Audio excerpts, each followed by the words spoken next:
Hey guys, tonight we're heading into a world where settling down was basically a fantasy. Picture yourself standing on a muddy patch of land in your best scratchy wool tunic, just having finished repairing your straw roof for the third time this month. You think, okay, finally, things might calm down. But then, surprise, you find out your family's been relocated because the local lord decided he wants this land for his new pig farm again. So, before you get comfortable, take a moment to like the video and subscribe, but only if you genuinely enjoy what I do here. And while you're at it, post your location and local time in the comments. I love seeing where in the world you're listening from. Now, dim the lights, maybe turn on a fan for that soft background hum, and let's ease into tonight's journey together. You never really get to settle.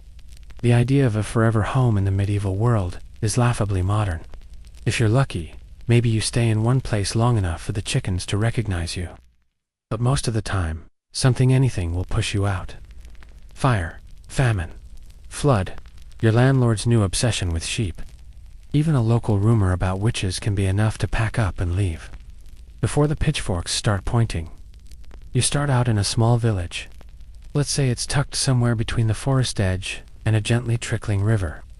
The house is simple wattle and daub walls, thatched roof, a cozy little fire pit in the center. You share the space with your family, the occasional rat, and the ever-lingering scent of cabbage. For a while, it works. You wake up with the roosters, walk the field, tend the animals, and collapse at sunset with mud in your ears. But here's the rub: nothing in the medieval world stays calm for long. There's no home insurance, no building inspectors, no city council, just nature and nobility.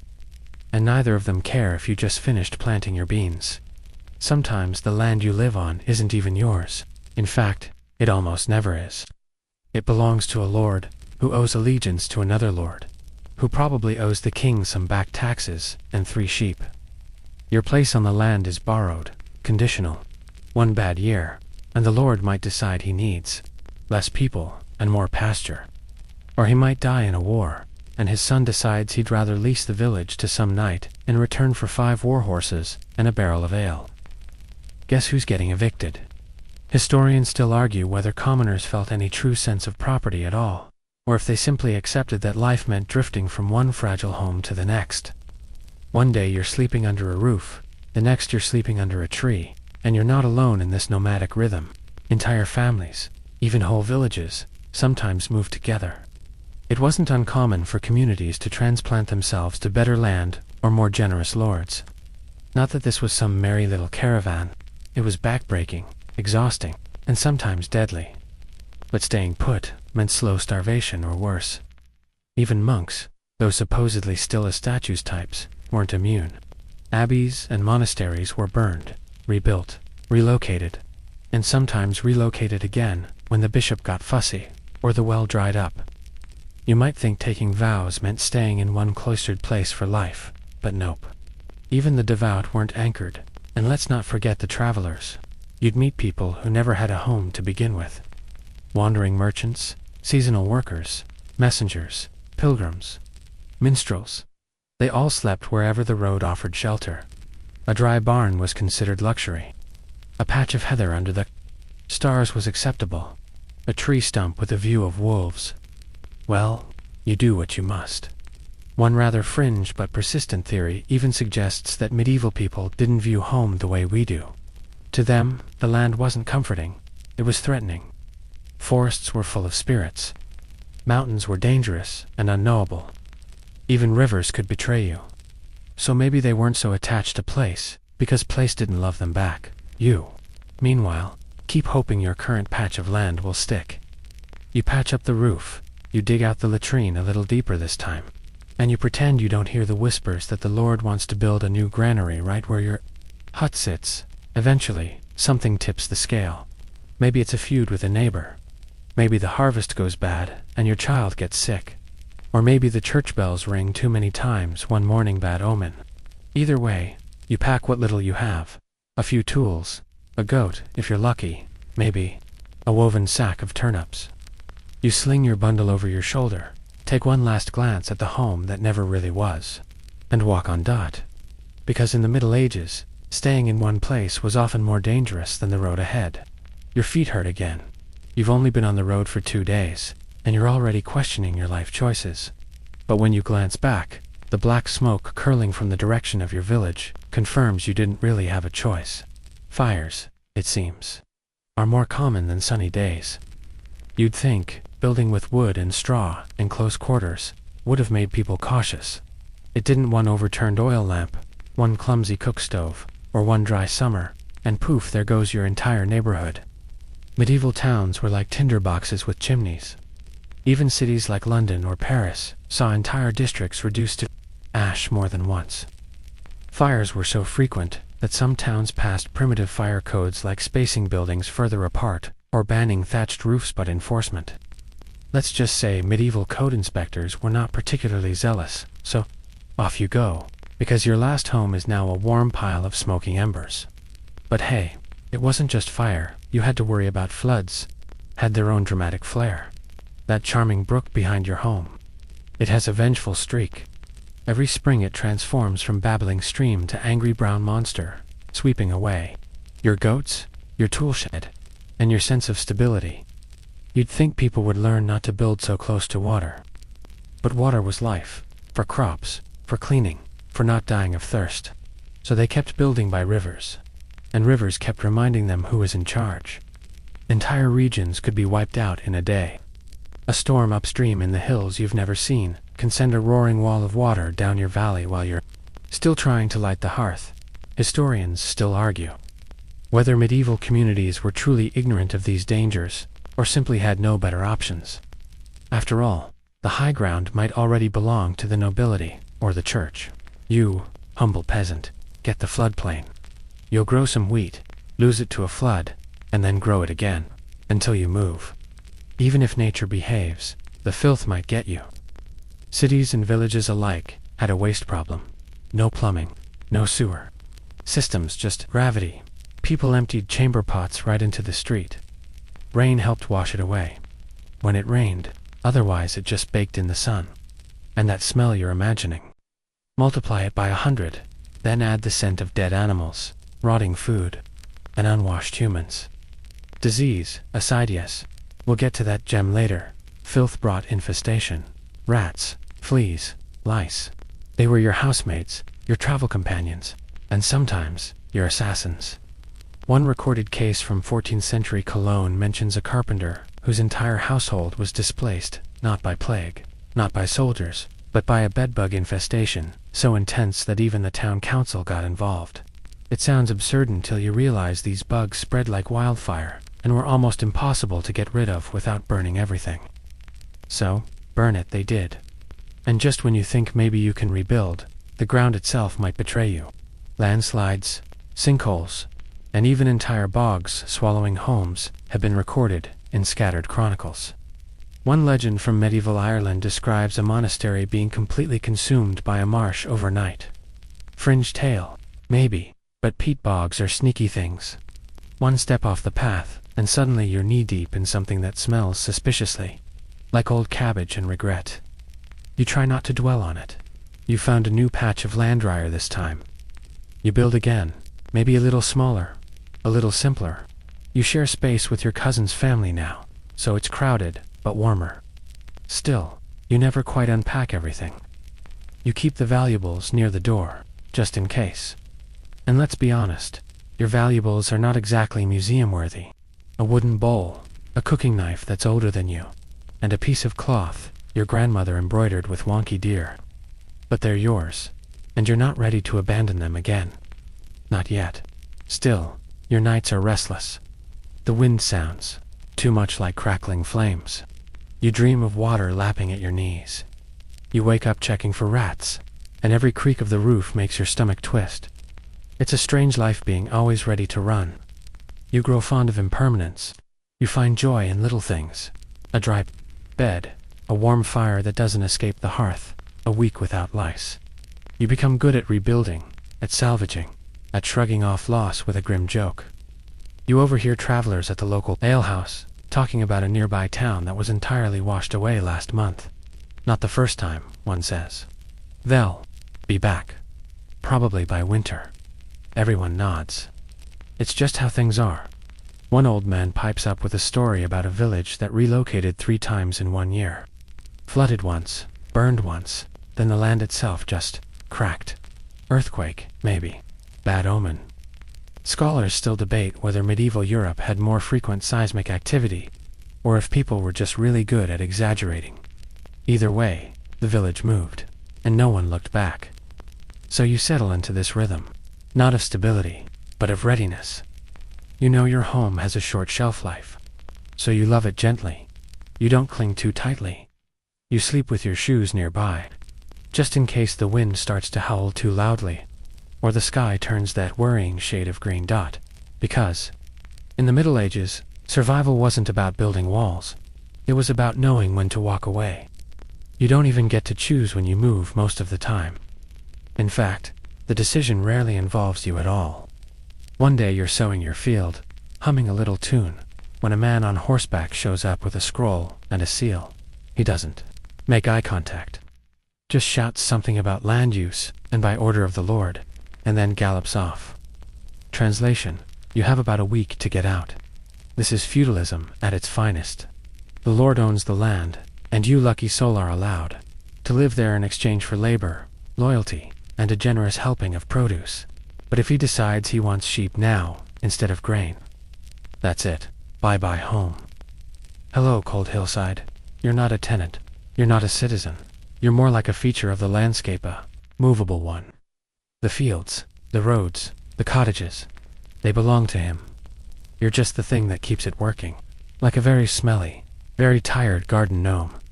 Historians still argue whether medieval lords had any moral obligation to their peasants, or if they mostly saw them as livestock with rent potential. Some evidence suggests good lords tried to protect their people. Others saw eviction as good estate management. Either way, the result was the same. When the estate needed restructuring, people moved, and it didn't stop at agriculture. Sometimes, the lord wanted to build something: a new granary, a fish pond, or, once in a while, an entire castle. Guess where he put it? Right where your home was. No hard feelings. You can go live on the moor now. Try not to freeze. One particularly infamous case, in 12th century, England, involved an entire village being cleared to make room for a deer park. Not for food, not for shelter, for royal hunting parties, because apparently venison tastes better when it's caught on land stolen from peasants. Let's not forget the roaming lords themselves. A nobleman with multiple estates might show up twice a year and decide the place looks messy. Out go the tenants. In come fresh ones.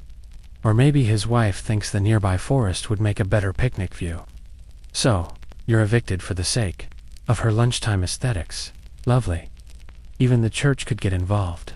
If your lord donated land to a monastery, which they often did, to secure a place in heaven, you might suddenly find yourself living on holy ground, which means new rules, new rent, and possibly new taxes. And if the monks decide the village is a bit too close to their contemplative silence, they'll gently nudge you out with a firm stick. What's worse, you might actually be relocated with the help of your own neighbors. Sometimes, in an effort to stay in the Lord's good graces, village elders would agree to consolidate the community, move a few huts, rearrange some paths, smooth things over. Everyone nods and smiles and pretends it's reasonable, until it's your house being reorganized. You might try to appeal. Maybe kneel before the steward, beg for time, promise a better harvest next year. Sometimes it works. Usually, you just end up with muddy knees and a notice to vacate. And where do you go? Not far. Maybe the next hill over, or a clearing near the woods, assuming wolves aren't a problem this year. You rebuild. Again, smaller this time. Your kids ask why you moved, and you mutter something about crop rotation, instead of explaining that the Count's son wanted a new falconry field. Eventually, you learn to spot the signs. Surveyors walking the land. Officials with those smug little scrolls. A change in who's collecting rent. All of it means one thing: start packing. You don't complain much anymore. You've learned it doesn't help. Instead, you quietly gather your things and tell your neighbors before the rumor mill turns into panic. Sometimes entire villages moved together. If the landlord decided to consolidate his holdings, everyone packed up and walked a mile or two down the road to new something or other. It sounds civilized, but it was exhausting, muddy, and never quite the same. Your old home becomes a pasture. Your new home never really feels like yours. One little known quirk: some landlords built fake villages. Seriously, they'd construct a tidy row of houses to impress. Visiting royals or bishops then abandoned the structures when the guests left. Meanwhile, the real peasants lived in makeshift huts behind the hedges. Imagine watching strangers admire a house you're not allowed to touch. Medieval Airbnb, but for goats.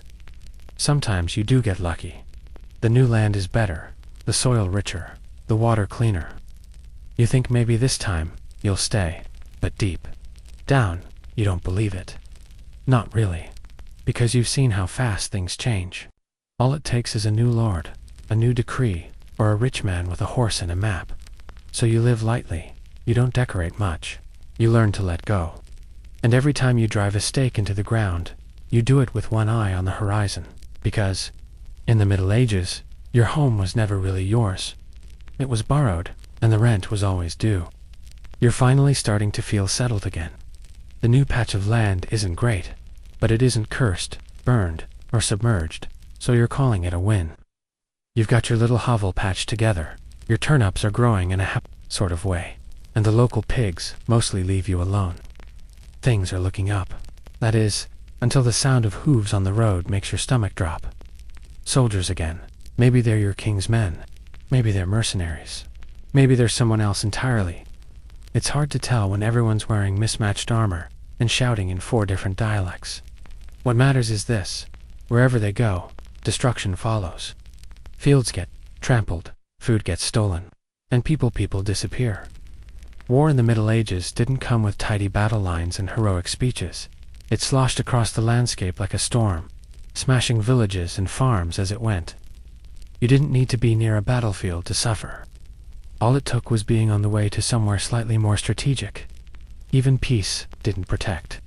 You armies needed supplies, and they got them the easiest way, from peasants. Raiding for grain, livestock, and sometimes just for fun, was disturbingly normal. There's even a recorded instance of a passing army confiscating a village's entire supply of garlic, presumably to season their stolen beef. Garlicless and beefless. The villagers quietly disappeared before the soldiers returned for dessert. Historians still argue whether common people feared the war itself or the soldiers more. Some chronicles paint armies as heroic defenders. Others describe them as barely contained mobs with swords and body odor. Either way, their arrival meant one thing: get out, and get out fast. If you're unlucky, you try to hide. Maybe you stash yourself in a cellar, or pretend to be part of the landscape mud-covered and motionless. But soldiers know the tricks. They check haystacks. They tip over barrels. They don't knock, so you run. Again, you might grab your youngest child, your best pan, and the small bag of rye flour you've been saving. The rest is left behind. The goats, gone. The turnips, trampled. The house, likely torched just for laughs or to warm a bored soldier's hands. Even more terrifying are the foraging bands. These were small groups of soldiers or opportunists who roamed ahead of or behind the main army, looting anything that looked like it hadn't already been looted. They weren't picky. If your boots fit, they were stolen. If your boots didn't fit, they were still stolen just to spite you. And no, this wasn't just during the major wars, like the 100 Years' War. Skirmishes between lords, border disputes, succession crises, rebellions, they all left the countryside in a state of permanent instability. Your quiet little hamlet could suddenly find itself in the middle of a feud between 2 minor nobles over who owned a specific bend in the river. Spoiler, you lose. You might even be conscripted. Not because you're a skilled warrior, but because your lord needs bodies and armor. They hand you a spear, point in the general direction of trouble, and that's that. If you survive, you come back to a village that no longer exists. If you don't, well, at least you won't have to move again. One lesser-known example comes from 13th century Italy, where villagers from the hills above Florence Relocated not once, but 6 times in a decade due to persistent raiding from mercenary troops. The final move was to a fortified rock outcrop, which they named something that roughly translates to, "We're not leaving again." Spoiler, they still had to leave. And it's not just you running. You pass neighbors, strangers, refugees from towns you've never heard of. Everyone's got the same weary, hollow look. Everyone's carrying a bundle, a blanket, all 3. The roads swell with people, and the countryside empties out. Sometimes you arrive in a new village only to be met with suspicion. The locals don't want newcomers. They fear you're carrying disease, or that you'll drain their already meager food stores. Occasionally, you're turned away with threats and thrown stones. Other times, if you're lucky, they let you stay. For a little while, you learn to live in borrowed spaces. Barns, ruins, half-finished chapels. You sleep with one eye open, your shoes never far from reach. The rustle of leaves makes you jump. A far-off horn could be anything from hunters to heralds to horrors. You dream of peace, of stillness, a home you don't have to leave, a roof you can trust. But it's hard to imagine now, surrounded by strangers in a borrowed field, eating cold porridge, and trying not to think about what you left behind. And yet somehow, you endure. You crack jokes to pass the time. You share what little food you have. You build again, slower this time, maybe with thicker walls if you can find the timber, but you never quite let your guard down. Because in the Middle Ages, the road was never far, and war never stayed away for long. You've barely caught your breath when something worse than war whispers its way into town. Plague. Not the kind you see coming, all noise and armor and hoofbeats, but the quiet, creeping, rotting sort. One sniffle, one cough, and suddenly, no one wants to be near you. The dog won't even sit at your feet. It starts small, as it always does. A neighbor falls ill. Nothing dramatic, just a fever, a little confusion. Then someone else, then 5. Within a week, the village priest can't keep up with the burials, and the churchyard starts looking more like a mass grave. And that's when people start running. You included. You pack fast, faster than ever before. No time to mourn, no time to process. Just grab the living and go. You leave behind your home, your friends, even a sibling who hasn't shown symptoms, yet but looks a little pale. You don't wait. You can't afford to. The thing is, you don't even know what's causing it. No one does. Some say it's bad air. Others blame the Jews, or the lepers, or women with too many cats. A few whisper about divine punishment, which honestly tracks. You did skip church last month when the rain was too cold. Maybe that was it. Historians still argue whether people truly understood how contagious the plague was, or if they were just operating on pure, terrified instinct. Either way, the result is the same. Entire towns emptied overnight. Doors swinging in the wind. Meals left half-eaten. Chickens clucking around dead gardens. Sometimes, you flee to a nearby hamlet, hoping it hasn't been touched yet. But they've heard the stories. They see your dirty face, your twitchy expression, and they slam their shutters. You're not welcome. You're a risk. You're a walking ghost. So you camp in the woods. You eat cold roots, and pray. At night, the forest sounds more alive than you've ever heard. It's napping twigs, hooting owls, and something else in the dark that doesn't sound quite natural. You don't sleep much. Eventually, you might find a place that takes you in, usually somewhere too poor or too desperate to care about the risk. They've already lost half their people. What's one more mouth? Life becomes ... tentative. You don't settle in like before. You build nothing permanent. You don't even unpack fully. Everything feels temporary, borrowed. Like a ghost town waiting for your ghost to join it. You start watching everyone's faces a little too closely. A cough, back away, a sniffle. Leave the room. A neighbor doesn't show up for chores. Don't ask. You learn to detach. It's the only way to survive. The strange part is, you get used to it. Not the plague, never that, but the leaving, the drifting, the constant looking over your shoulder. You develop plague sense. You can smell death now, even before it arrives. It's like metal and wet wool and fear. And still, you hope. Because, Even amid all this, you hear rumors. Some towns survived. Some villages never got sick. Some people, some families lived through the entire plague untouched. You don't know if it's true, but you believe it. You have to. There are even weirder tales. One village in Germany, they say, danced the plague away. Literally danced in the square for days, until they collapsed from exhaustion. Some think it worked. Others think they were just delirious. Historians still debate whether it was hysteria, fungus in the bread, or just medieval madness. Either way, it's now a local legend, and a cautionary tale about questionable coping mechanisms. You try to be careful. You boil your clothes, if you have water. You burn strange-smelling herbs. You hang charms near your bed. You avoid cats and strangers, and sometimes even your own children, which hurts more than any fever. But despite your best efforts, the sickness comes again. It always does. Maybe this time it's not the plague, but something close enough. Sweating sickness, red death, spotted fever. Names change. The dread does not.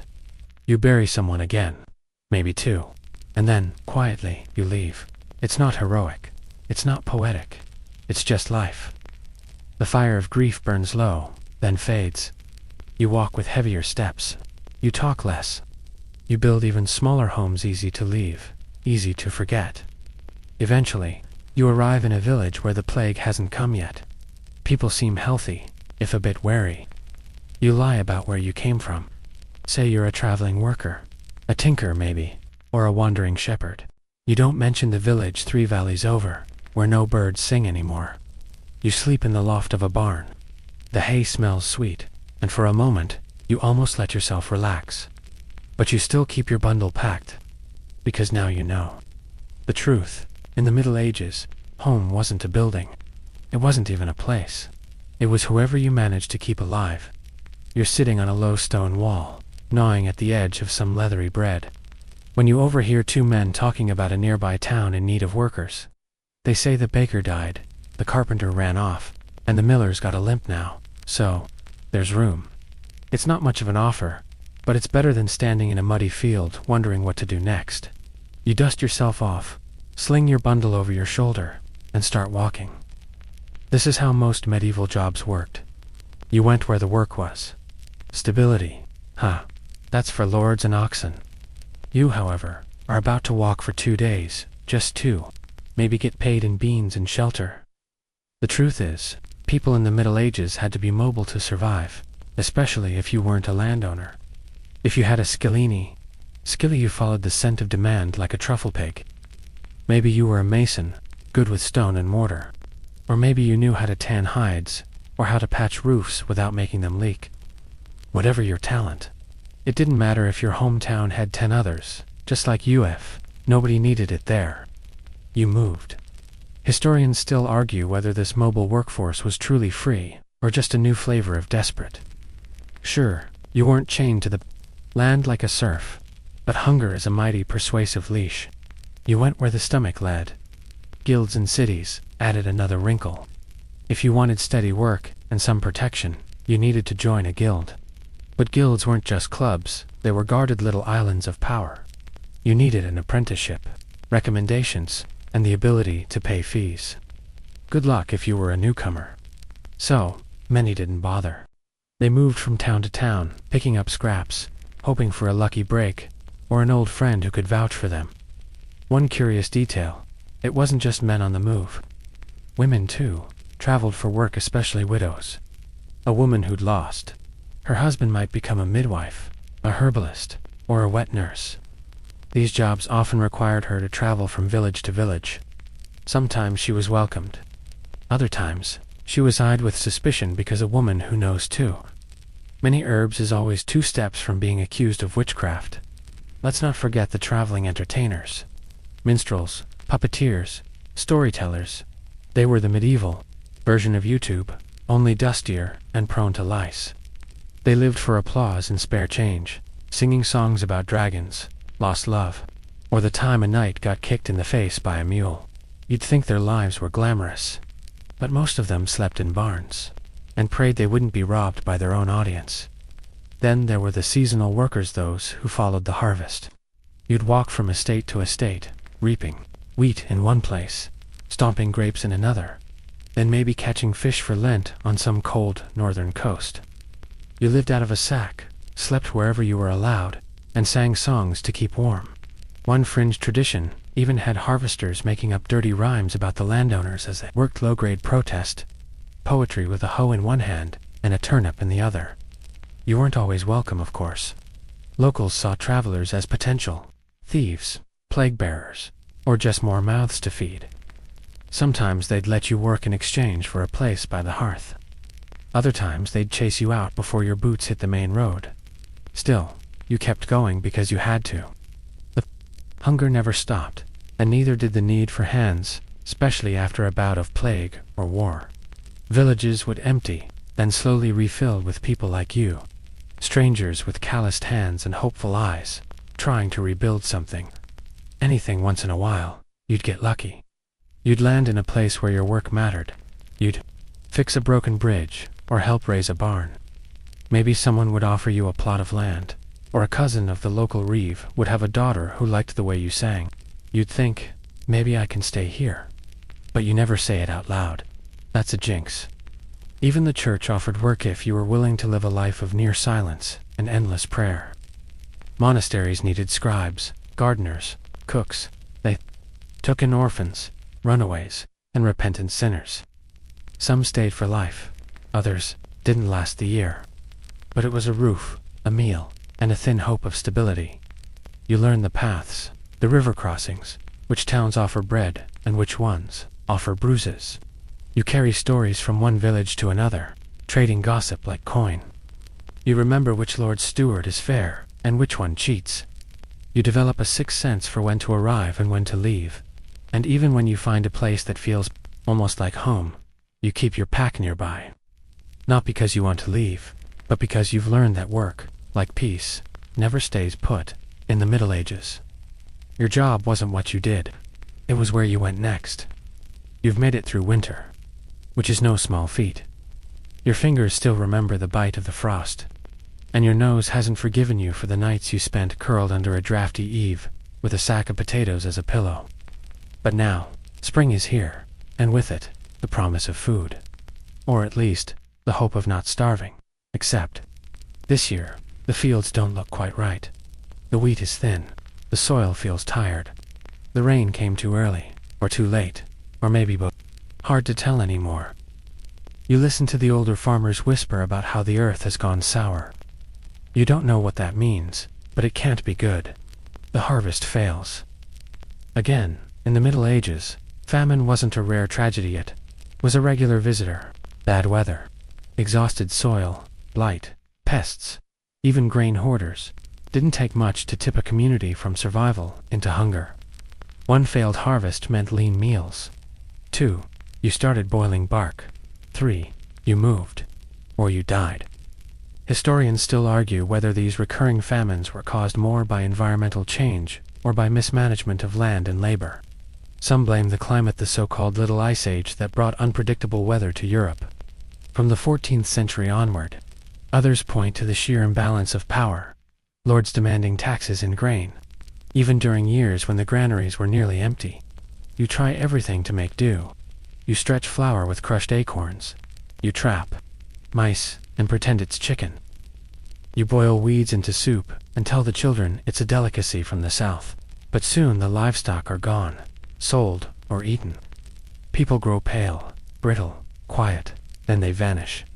A fringe tale from 14th century Bohemia speaks of entire families walking into the woods during a famine and simply never returning. Some say they turned to banditry. Others say they turned into something else. The woods are quiet on those nights, and you're glad not to be sleeping near them. Eventually, you make a choice again. You gather what little energy you have, wrap your thinning cloak tighter around your bones, and leave. Because the land is tired, and so are you. You've done this before. You know the signs. You pass empty fields, barns without roofs, and huts with doors swinging open in the wind. Nobody boards up a house anymore. If someone has to leave, they assume they won't be back. Sometimes, you stop in another village, hoping for better soil, more generous rain. Occasionally, the people let you in. They need workers too. Their own hands were lost to hunger or despair. But more often than not, you keep walking. You reach the edge of a forest, one known for having edible roots, and allegedly fewer wolves than the others. It'll do for now. You and a few others gather stones, make a crude fire ring, and start clearing brambles. It's not a village, exactly. It's more like an agreement. You help me dig, I'll help you build. Together, you make something that almost resembles stability. Not safety never. That but a pause in the endless leaving. You carve out a field, even plant a few seeds. You find mushrooms, scrape moss from trees, and drink stream water that doesn't taste cursed. The days are long, but your stomach no longer howls. Then, one day, a man arrives on a tired horse. He wears a tunic of fine wool and carries a seal. He explains, politely but firmly, that the land you've cleared belongs to Lord What's-His-Name, and that you are, technically, trespassing. You ask if Lord What's-His-Name would like to plant his own turnips, and you are met with silence. It doesn't matter that you brought the land back from the dead. It doesn't matter that your hands are cracked from labor, that your back aches. From carving homes into the hillside, the Lord wants the land, and so you leave. Again, you don't cry. You're too practiced for that. You just nod, gather your things, help your neighbors tie bundles, and set off down the road. One woman hums a lullaby as she walks, not for any child, just for the rhythm of it. It keeps the sadness at bay. You meet others along the way hungry, faces blistered feet. Some talk about rumors of a village near the river, where the crops are good this year. Others say there's land up north, where the lords are kinder, or at least lazier. You know better than to believe any of it completely, but still, you walk. You must walk, because in the Middle Ages, famine didn't just starve. Your body had pushed your entire life from one horizon to the next, and every step you took was a quiet prayer that maybe, just maybe, the next field would grow something other than disappointment. You've stopped marking the years. What's the point? Seasons blur together in a cycle of planting, fleeing, rebuilding, and hoping. Somewhere along the way, the notion of home shifted from a fixed location to a movable idea, something you carry inside yourself, like a song or an ache. This year, it's not famine or fire that drives you out, it's politics. And no, not the sort where people argue politely over taxes. This is medieval politics, the messy, violent, bloody sort, where someone with a long name and a short temper decides the land you're living on now belongs to someone else. You don't know the details. No one tells peasants anything. But one morning you wake to a trumpet blast, and armored men shouting names you don't recognize. There's a new crest hanging above the manor, a new steward collecting dues, a new list of rules, and you're not on it. The previous lord lost his land in a dispute, maybe a failed marriage alliance, maybe a papal disagreement, maybe he just backed the wrong horse in a war. Historians still argue whether these feudal transfers were legal maneuverings or just thinly disguised land thefts. From your muddy point of view, it all looks the same. Strangers showing up with swords and papers, telling you to get out. Sometimes, the change in leadership is peaceful. Sometimes it's not. In one recorded case in Normandy, a baronial feud over a forest boundary escalated until one side burned down 5 villages in a single week. Not because of anything the villagers did, just to make a point. So here you are, once again loading what little you own onto a handcart. The wheels squeak. The axle groans. Your back aches before you even leave the edge of the village. And as you walk away, you hear the new steward calling roll. Your name isn't on his list. You try not to feel bitter. It's not personal. You're just a line item in someone else's estate inventory. The grass grows. The cows moo. The lords argue, and you keep walking. Sometimes you land in a town that's between feuds. What a luxury. The local lord is old, tired, and uninterested in expansion. He lets things be. You plant your barley. You mend your boots. You think, maybe we've found a place where no one cares who owns what. Then the tax collector arrives. The system of medieval taxation is a hydra. Kill one tax, and 2 more grow in its place. There's the tithe to the church, the tallage to the lord, the hearth tax, the plow tax, the just because it's Tuesday tax.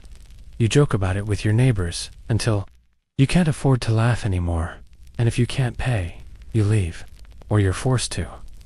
One fringe record tells of a small village in the Low Countries, where every inhabitant was evicted after refusing to pay an extra sheep tax during a drought year. The steward blamed rebellious energy. The peasants blamed having no sheep. Sometimes you try to negotiate. You pool coins. You offer extra labor. You cry. None of it works. So once again, you move. This time you follow a familiar road. You pass towns that used to welcome you, now empty or occupied by people you don't recognize. The forest near the bend is thicker than before. You think about cutting through, but you remember the rumors: bandits, wolves, worse, yes, bandits. They, too, are part of your landscape now. Some were once like you peasants, refugees, displaced workers. But after enough rejection and starvation, they turn to the woods and the sword. They don't just rob, they resent. When they steal your flour, they do it with a speech. You're careful. You travel with others. You stay near the main road, even when it's muddy. You sing softly at night, not loudly enough to attract attention, but enough to keep despair from settling in your bones. You arrive in a town that hasn't heard about your previous eviction. They let you stay. You help repair a wall. You patch a roof. You smile politely and pretend you've always lived there. It's easier than explaining. One day a clerk asks your name for the census. You hesitate. Give a name that's half yours, half invented. She nods and moves on. That's how people disappear in the Middle Ages, not with drama, but with shrugs and mismatched records. Eventually, you find some rhythm again. The land is rocky, but not terrible. The market isn't lively, but it's there. You begin to remember people's names. A neighbor lends you a pan. Someone else teaches you how to trap hares. It almost feels like settling, but deep down, you know. You've seen too much to believe it will last.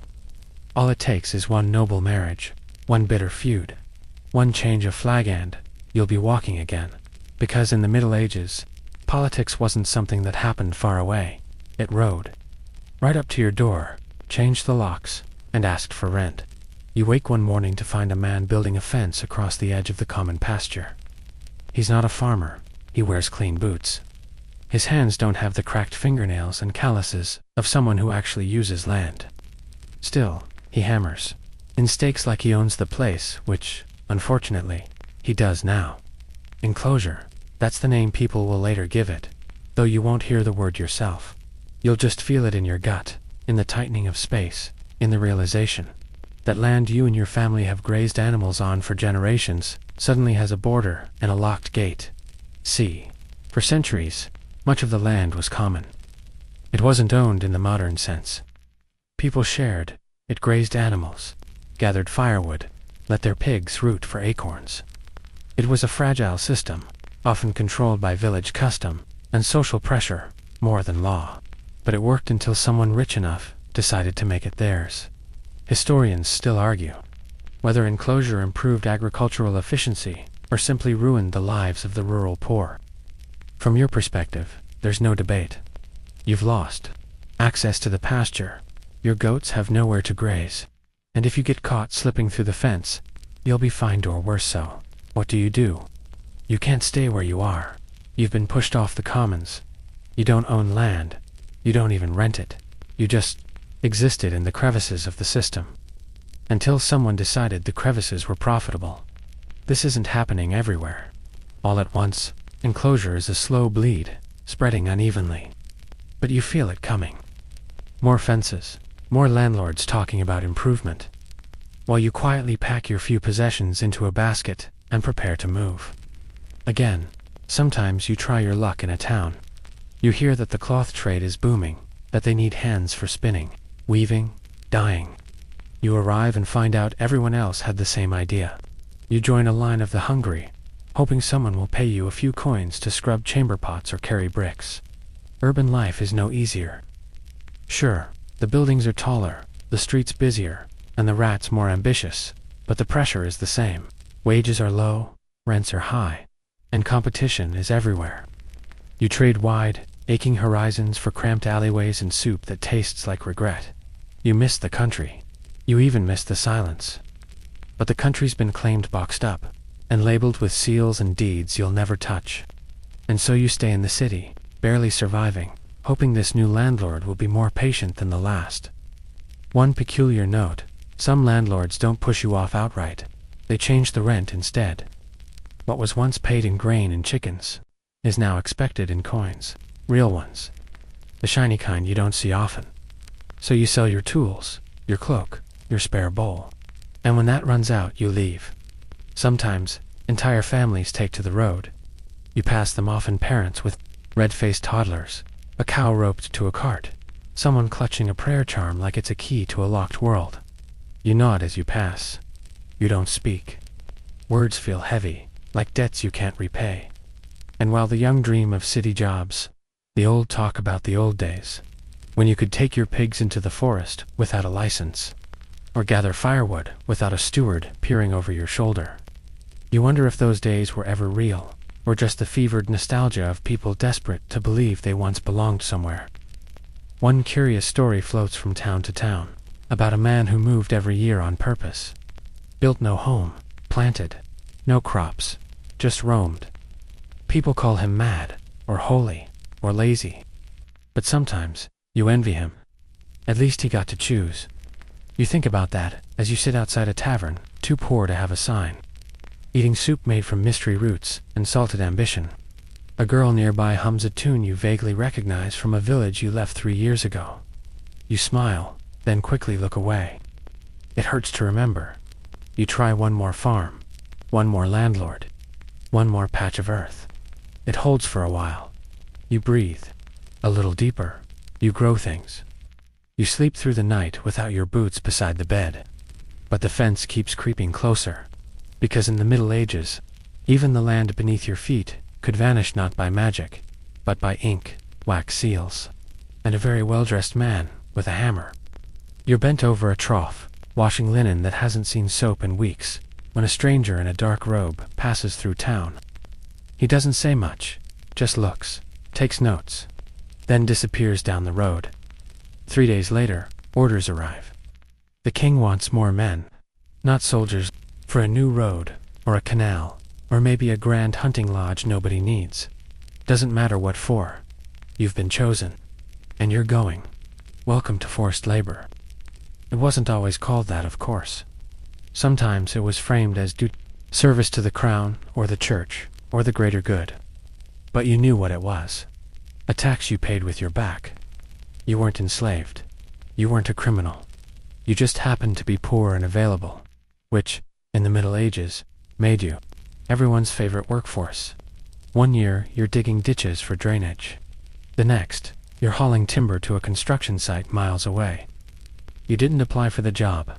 You were summoned. Historians still argue whether medieval corvée labored this unpaid but required work was sustainable or exploitative.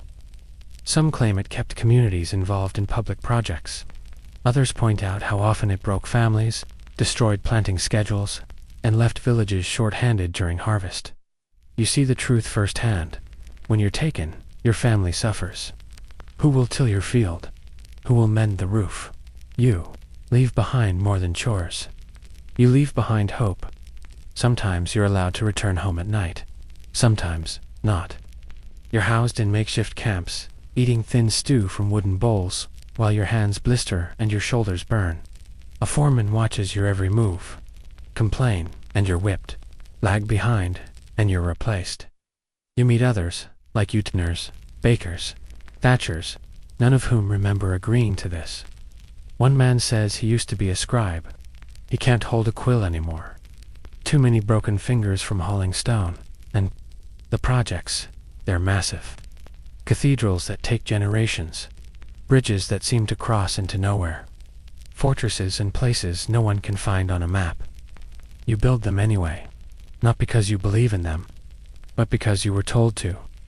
One fringe story speaks of a monastery that conscripted peasants to dig a fish pond so large it drowned a nearby hamlet. The monks claimed divine miscalculation. The peasants called. It's Tuesday. Eventually your name disappears from the work roster. No one says why. You just stop getting called. Maybe the officials forgot you existed. Maybe they think you've given enough. Either way, you walk home if it's still yours. Because, while you were gone, things changed. Maybe a neighbor borrowed your house. Maybe your family had to sell your cow. Maybe a new steward reassigned your field. You argue, you plead. Sometimes it works. Sometimes it doesn't. You patch what's left of your life together, and pretend you were never gone. But you feel different now. Not just physically, though. Your knees ache like they belong to someone older, but mentally. You've seen how easily your labor is taken. How little your time matters to the people in charge. So when the next summons arrives, you don't wait to be dragged. You leave this time. You try something different. You follow rumors of work at a port. Ships need dockings. Fishermen need helpers. Salt merchants always need someone desperate enough to carry loads that would make a donkey protest. You hate the sea. It smells like rot and foam and other people's regrets. But it's work. And unlike the royal projects, at least here you might be paid. But the docks are just another version of the same game. Overseers, rules, mud. At least the fish are honest. They stink, they struggle, and then they're gone. You begin to envy them. You meet a boy who lost 2 fingers to a rope pulley. He jokes about it, says he now charges half price for a handshake. You laugh too hard. It feels good, even if it echoes with HOLLOWNESS. One night, as you sleep under a tattered sail, you dream of your first home, the one with the crooked fence and the apple tree that never bore fruit. You remember the warmth of your father's fire, the way your mother hummed while stirring porridge, the sound of rain on thatched out. You wake with salt in your eyes, because in the Middle Ages, your labor was not just something you gave. It was something taken, stamped, counted, and then forgotten. And when your body gave out, there was always another waiting to pick up the shovel. It's late summer now, and for once, your legs aren't moving. You've stayed in one place longer than usual, long enough to memorize the sound the shutters make in the wind, long enough to know who sells stale bread for half price at dusk, long enough to almost feel safe. Then the bells start ringing. Not church bells, warning bells. You hear them echoing from the town across the valley, and suddenly, everyone's whispering the same word. Rebellion. You freeze. You've heard this before. Maybe it's taxes gone too high. Maybe it's grain hoarding. Maybe some noble insulted the wrong mob. Doesn't matter. What matters is that someone picked up a pitchfork, and others followed. You don't know whether to be scared or hopeful. In the Middle Ages, uprisings weren't rare. When people had enough hunger, enough unfairness, enough boots on their necks, they rose. Sometimes it was organized. Often it wasn't. Sometimes they wanted justice. Other times they just wanted someone, anyone, to suffer as much as they had. Historians still argue whether these rebellions were noble efforts for reform or desperate chaos by the hopeless. Either way, the message was clear. When the world crushed you hard enough, you fought back or, at least, died trying. You think of the peasants' revolt in England, when thousands marched on London demanding change. They had leaders with fiery names like Wat Tyler and John Ball. They made speeches. They lit torches. And then, they were cut down. Leaders executed. Promises revoked. Back to your huts, peasants. But not all uprisings ended in fire. Some towns negotiated. Some lords relented. In one curious case from medieval Flanders, a group of weavers went on strike, refused to produce cloth, and eventually won better wages, though their victory song was quickly banned by royal decree. Now, in your village, tensions rise. Some want to join the unrest, carry hammers and march. Others say no, keep your head down, survive, you aren't sure. You've fled wars, famines, lords, and taxes. You've built and rebuilt and been pushed off land more times than you can count. You want to stay. You ache to stay, but rebellion doesn't knock politely. It arrives loud and clumsy, and it doesn't care whether you support it. Soldiers show up, demanding answers. Was this village involved? Are there weapons? Who's the leader? No one breathes. A few people are dragged off anyway. You pack your things, again not because you're guilty, but because guilt is irrelevant. The moment a place becomes associated with rebellion, punishment follows. Sometimes it's fines. Sometimes it's fire. Sometimes it's worse. You take the side road this time, through fields that haven't seen war yet. You sleep in haylofts, and move before dawn. You avoid towns that smell of smoke and rumors. You try to blend into the background. You've gotten good at it. Still, word of unrest follows you like a stray dog. One region rises, another falls. The cycle continues. People march, shout, die, repeat. The faces change, but the hunger behind their eyes doesn't. Single quotes to one night. You share a fire with a mason from the north, who tells you he once helped build a manor. Then, when the villagers revolted, that same manor was burned to the ground. He watched, from a hillside, said it was the most beautiful and saddest thing he'd ever seen. You don't sleep well after that. Eventually, you reach a border.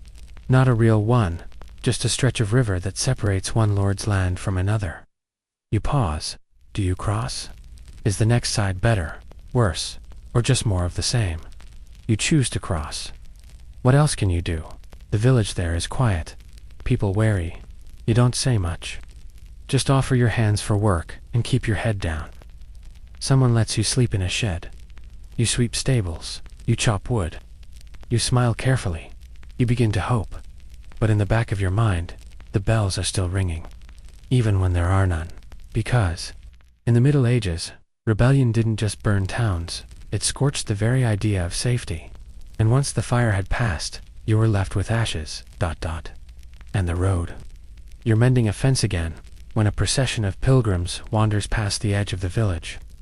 Dusty, sunburnt, clutching little wooden crosses and string pouches of relic dust. They move in silence, except for the occasional chant. One of them coughs, another limps. A child in the group stares at you, wide-eyed, like they've never seen anyone stay in one place. You wave. They don't wave back. And that's when you remember, not everyone in the Middle Ages is running from disaster. Some are running toward something. Pilgrimage. A sacred journey to a holy site, often hundreds of miles away. People walk for days, weeks, even years to reach shrines, relics, or tombs, for healing, for forgiveness, for salvation. For some, it's just an excuse to leave. Historians still debate how many of these pilgrimages were driven by sincere faith versus desperation, or wanderlust. Probably a mix. You've seen too many exhausted faces to believe everyone's walking because of divine revelation. Some are walking because there's nothing left behind them. You know this because you've thought about it yourself. See, when the world keeps pushing you out village after village, famine after plague pilgrimage starts to sound like a choice, rather than yet another eviction. You tell people you're walking for St. Cuthbert or St. Denis, and suddenly, you're not a vagrant anymore, you're a pilgrim. Which sounds nobler, and it comes with perks. Some towns offer free bread to pilgrims. Some churches let you sleep in the nave. One tale tells of a wandering man who faked a limp, wore a scallop shell, and received 3 meals a day for months before anyone caught on. You've got the limp already. The shell would be extra, but you don't fake it, not yet. Instead, you watch them go. Some of the villagers cross themselves as the pilgrims pass. Others look away. Pilgrims bring stories, but they also bring fleas, strange fevers, and the occasional sermon that gets the local priest twitchy. That night, someone mentions Santiago de Compostela, way off in Spain, where the bones of St. James are said to lie. They say if you walk the whole way and kiss the relic, your sins are wiped clean. You glance down at your feet, at the dirt crusted around your toes, and wonder how much sin your calluses could carry. But travel is risky. Bandits, disease, hunger, it's not a vacation. Pilgrims often die on the road. Some are buried in shallow graves, beneath wayside crosses. Some simply vanish. One fringe story speaks of a group who entered a haunted forest en route to Canterbury and re-emerged years later, speaking only Latin, probably made up. Still, you avoid thick woods, just in case. Sometimes, people go on pilgrimage to escape punishment. A noble might send a disgraced cousin to Rome instead of executing them. A merchant caught cheating might be ordered to walk barefoot to a shrine as penance. You imagine turning your own misfortunes into piety. But you're not sure how far pretending can get you without real coin or protection still. The idea sticks with you because deep down, you've always been journeying, just not for saints or salvation. You've walked to survive, to find work, to escape fire or frost. The difference is, no one's offered you a bed in a monastery for it. But maybe, if you had a staff and a story, things would change. There's an old woman in the village who used to be a nun. She says pilgrimage is about stripping yourself bare not just of belongings, but of certainty. When you don't know where you'll sleep, that's when God walks with you. You nod, but all you can think is, that sounds a lot like last year, and God never carried your pack. Still, you listen, because her eyes have seen more roads than yours. And her voice shakes like someone who's finally stopped walking. The next morning, you pass by the village cross and see a new carving, a scallop shell. Someone's left a piece of bread beneath. It may be a prayer, maybe an offering, maybe just hope, in edible form. You keep walking, not away this time, but toward the fields. Harvest is coming. If you can stay here just a few more months, maybe they'll let you plant winter rye. Maybe you'll get to see it grow. But the idea of the pilgrimage sits quietly in your mind now. Not as an escape. Not yet, but as a kind of dignity you didn't realize you were missing. Because in the Middle Ages, sometimes the only way to survive constant exile was to call it a sacred journey. It's been a quiet few weeks, almost suspiciously so. The weather holds, the grain looks healthy, and no one's knocked on your door demanding taxes or blood. You let yourself believe, just briefly, that this could be the place, the one that doesn't spit you out. But then, a rider gallops through town, shouting news with a voice hoarse from dust and fear. The plague is back. You don't even flinch. Not because it's not terrifying, it is, but because you've heard this cry before. This is your third, maybe fourth outbreak. You've stopped counting. It always returns, and when it does, you leave. Not because you're sick, but because sick people mean closed doors, shuttered shops, and silence. So much silence, the kind that makes your bones ache. You remember the first time. The way the coughing started in whispers, then in waves. People burning herbs, drawing chalk symbols, fleeing to the hills. Whole families locking themselves in huts, and praying the reaper would pass them by. It didn't end. All over again. The roads fill with people who once swore they'd never move again. Children coughing behind bundles. Priests carrying relics. Farmers abandoning half-dug fields. Historians still argue whether the repeated plagues created a more mobile society, or just shattered it repeatedly, until it never reformed. You're not a historian. You're a witness. And you know the truth. People kept moving, not because they wanted to, but because stillness meant death. This time, you don't wait for the village to empty.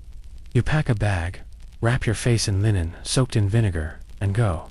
It smells terrible, but it helps you feel less vulnerable. Which is something, at least.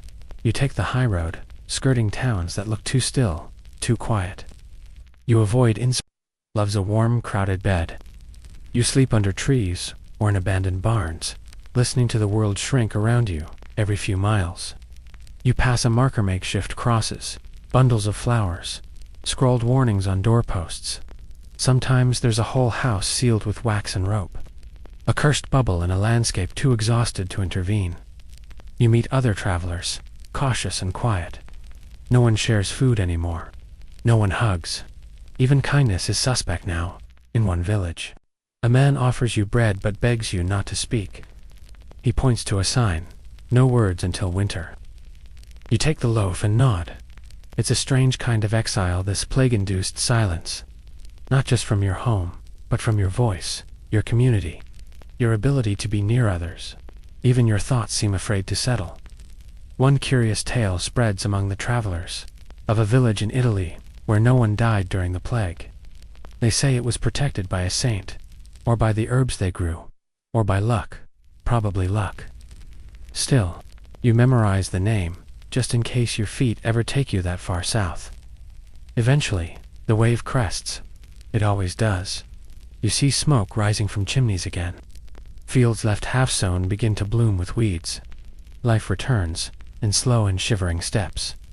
You stop in a hamlet so small, it doesn't even have a name on the maps.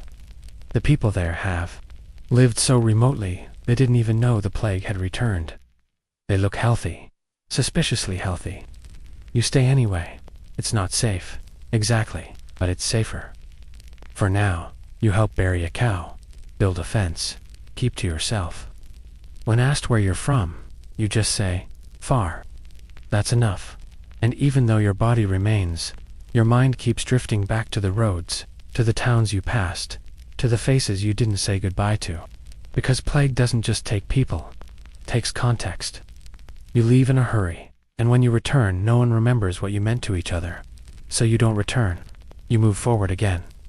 One day, a girl with a runny nose sneezes near you. The entire village tenses. Old fears don't die. They just go quiet between outbreaks. You start packing, because in the Middle Ages, the plague wasn't a single tragedy. It was a recurring eviction notice. And just when you thought you could stop moving, it reminded you why you never really unpacked. You're walking beside a river now, its banks thick with mud and dragonflies. The sun is hot on your shoulders, but the road is dry, and for once, you're not running, you're following. Following a rumor, actually a whisper you heard from a miller's cousin to villages ago. A new lord is offering land to settlers. You scoffed at first. Lords don't just give things away. But the cousin swore by it. Said they needed people to repopulate a valley emptied by war. Said if you built a house and worked the land, it could be yours eventually. You've heard that kind of promise before.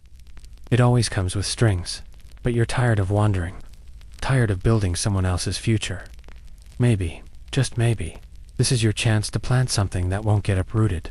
Colonization of uninhabited or reclaimed land wasn't uncommon in the Middle Ages. Entire regions were settled by invitational manipulation by nobles eager to expand their influence. Sometimes it was swamp drained for farming. Sometimes forest cut for pasture. Often, it was places emptied by plague or warfare, and they needed bodies to bring life back to the land. Historians still debate how much agency settlers actually had.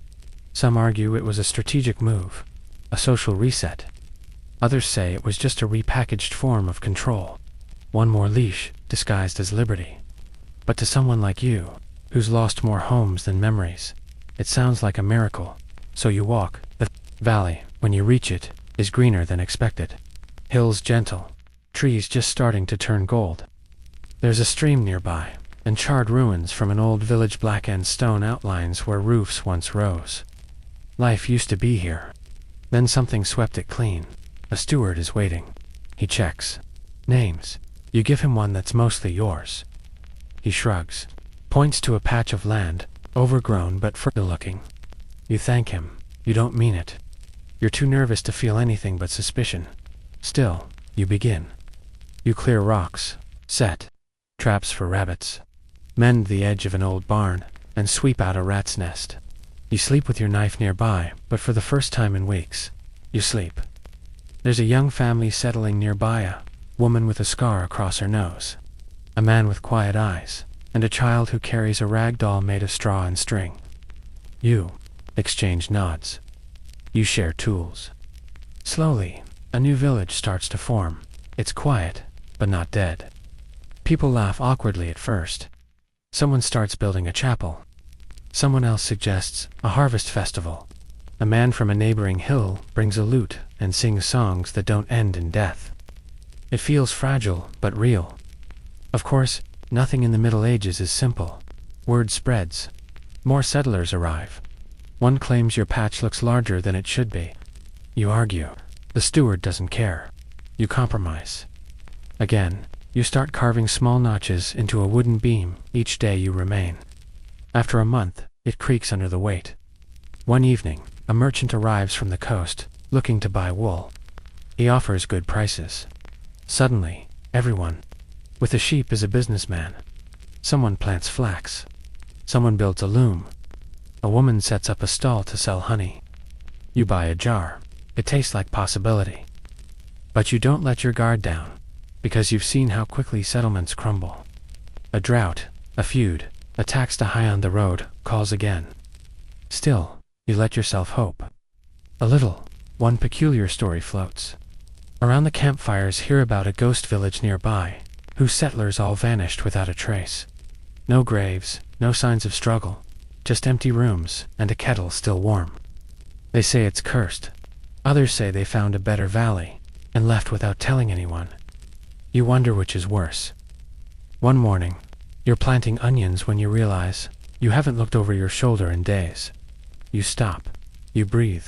You listen to birds, to wind, to your own heart not pounding with fear. It's strange. You could leave tomorrow, you know that. One bad frost, and you're gone. But today, you stay. Because in the Middle Ages, sometimes the only home you had was the one you built, yourself, nail by nail, breath by breath. And even if it didn't last, at least, for now, it's yours. The winter wind slices down from the hills like it's got a grudge, but your roofier, actual roof holds. It leaks a bit near the hearth, but the fire stays lit. You sit beside it, wrapped in a patchwork of cloaks and hand-me-down hopes, and you listen to the creak of your walls and the faint howl beyond them. You're not traveling, you're not fleeing, you're inside. And yet, even now, with snow on the ground and soup in your bowl, your bag stays packed in the corner, because, in the Middle Ages, nobody stayed forever. Not really. It wasn't just famine, or war, or taxes that kept people moving. It was everything. The air itself seemed to whisper change, sometimes softly, sometimes with a scream. You've spent your life obeying it, that invisible, ever-present summons. Go. And now, after so many roads, so many places where your name was temporary, your shelter borrowed, your labor exploited, you've made a little corner of the world your own. You look out the small window. It's foggy with breath and frost, but you can just make out your winter rye beneath the snow. You wonder if it will survive. You wonder if you will. Historians still argue whether medieval peasants thought about the future the way we do. They've dreamed of retirement, of homes passed down, of permanence. Some say they lived moment to moment, grateful just to make it through the season. Others believe they had grand ambitions, rooted in faith, family, and fields they could one day call theirs. You can't speak for everyone, but for you, the future has always felt like an unlocked door, one that swings open far too easily. Still, you've changed. You don't flinch when the wind knocks the shutters. You don't pack at every shout in the night. And when your neighbor woman whose smile shows more gaps than teeth offers to trade onions for firewood, you don't hesitate. You say yes. That might not sound like much, but to someone like you, it's a revolution. In this village, you're not just tolerated, you're known, not deeply, not yet, but enough for someone to remember your name and pronounce it mostly right.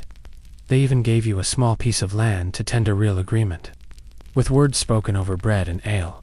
Not official, not sealed. But in this world, promises like that are as good as stone. You've been offered a spot on the watch rotation. That's how you know they trust you. Or at least, they think you won't fall asleep holding a torch. Either way, you take it. And one morning, as you help that neighbor repair a broken cartwheel, she tells you a story. It's about her brother, who tried to build a house on a hill too soft, and ended up living in a slanted barn for a decade.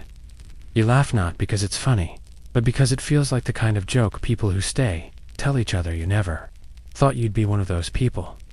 Of course, nothing is guaranteed. You know that. Plague could return. The Lord could raise the rent. Someone with a long title and a short sword could decide your land should now belong to his cousin. All of that is possible. Likely even. But for now, you're here. Your walls hold.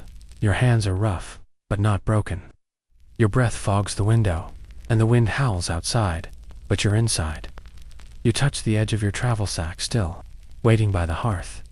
You don't unpack it, but you move it to the corner. That feels like something, because in the Middle Ages, you couldn't count on much, but you could count on this. The road always waited. Sometimes, though just sometimes, you got to rest beside it. So now, as the fire crackles low, and the frost paints quiet shapes across the window pane, you feel the slow breath of sleep curling at the edges of your thoughts. Your boots are off. Your cloak's around your shoulders. Warm from the hearth, and heavy with miles, you no longer need to walk not tonight. Outside, the wind softens, no longer a threat, but a lullaby in disguise.